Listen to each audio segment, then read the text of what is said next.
நான் அந்த ஆடியோ முழுமையாக கேட்டேன். எறும்ப கொல்ல வேண்டிய அவசியம் இல்லை சார். ஏன்னா எறும்பு யாரையும் எதுவும் செய்யாது. உங்களை ஏதாவது செஞ்சிருமா, இல்ல என்ன ஏதாவது செஞ்சிருமா? ஆனா அவர் எவ்வளவு பெரிய மனிதநேயம் மிக்க ஒரு பெண்மணியா திகழ்றாங்கன்னு எனக்கு ரொம்ப வியப்பா இருந்ததுன்னா, பாம்பையே அடிக்க மாட்டாங்க. அவங்க வீடு வந்து தோட்டப்புறத்துல இருக்கு. அங்க நிறைய பாம்புகள் வரும். பாம்பே அடிக்க மாட்டேன் அப்படின்னாங்க. உண்மையிலேயே வியக்க வச்சிருச்சு அவங்களுடைய அந்த ஆடியோ. நான் கேட்டுட்டு, எப்பேற்பட்ட அன்னை தெரசாவுக்கு இணையாக இருக்கக்கூடிய ஒரு பெருமாட்டியே இந்த சமூகம் இவ்வளவு பெரிய அவப்பெயரை தூக்கி அந்த அம்மா மேல வைக்குதே அப்படின்னு நினைச்சேன். இப்ப என்னன்னா ரொம்ப சிம்பிள். நீங்க ஆடியோ வெளியிட்டு இருக்கீங்கல்ல, எங்க இருக்கீங்கன்னு சொல்லுங்க அந்த ஆடியோவை. நீங்க ரொம்ப கவலைப்பட்டிருக்கீங்க அஜித்குமார் குடும்பத்துக்காக, பார்க்கும் போதே தெரியுது. ஏன்னா இந்த சம்பவம் நடந்து 2 நாள் கழிச்சு தோட்டத்துல வந்து இந்த தூள் படம்னு நினைக்கிறேன், சொர்ணாக்கான்னு ஒரு கேரக்டர் இருக்கும். அந்த கேரக்டர்ல இருக்கிற பெண்மணி எப்படி பேசுவாங்களோ அதே மாதிரி சிட்டிங்ல ஒரு சேர்ல உட்காந்து இந்த அம்மா பேசின காணொலியை நான் பார்த்தேன். தொடர்ச்சியாக இந்த விஷயத்தை எல்லாருமே பார்த்துட்டு தான் வராங்க.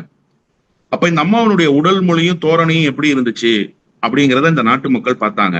இந்த ஆடியோவுல குரல் எப்படி வெளிப்படுதுங்கிறத நாட்டு மக்கள் பாக்குறாங்க. 2 பேச்சுக்கும் நிறைய வித்தியாசங்கள் இருக்கு. ஏன் நீங்க தலைமறைவாயிட்டீங்க? நீங்க தான் எந்த தப்பும் செய்யலையே, கம்ப்ளைண்ட் கொடுத்துட்டு வந்துட்டீங்களே. அஜித்குமாருக்காகத்தானே நீங்க வந்து இவ்வளவு இறக்கப்படுறீங்க, வரிந்து வந்து பேசுறீங்க. உங்களுடைய மனிதனையும் வியக்க வைக்குது இல்ல. 2 நாட்களா நீதிபதி இடத்துல நீங்க ஆஜராவீங்கன்னு பத்திரிகையில செய்தி ஆகுது. ஆஜராக மறுக்கிறீங்க. ஏன் மறுக்கிறீங்க?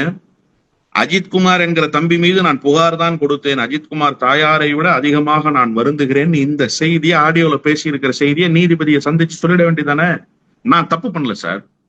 நான் ஏன் சார் ஓடி ஒளிய போறேன் குடும்பத்தோட?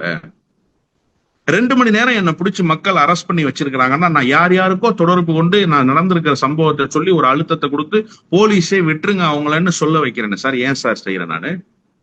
2 மணி நேரம் என்ன ஏன் நீங்க சிறைப்பிடிச்சீங்க? நான் என்ன தப்பு பண்ண? கூப்பிடியா போலீஸ, நான் என்னன்னு பாக்குறேன். நான் எந்த தப்பும் பண்ணலையா? நான் நிரபராதியா? என்னை கைது பண்ண சொல்லியா? நான் நீதிமன்றத்துல போய் பேசிக்கிறேன்னு சொல்லணும்ல. தப்பு இல்லைன்னா ஏன் ஓடி ஒளியறீங்க குடும்பத்தோடன்னு கேட்கிறேன். ஏன் ஆடியோ போடுறீங்கன்னு கேட்கிறேன்.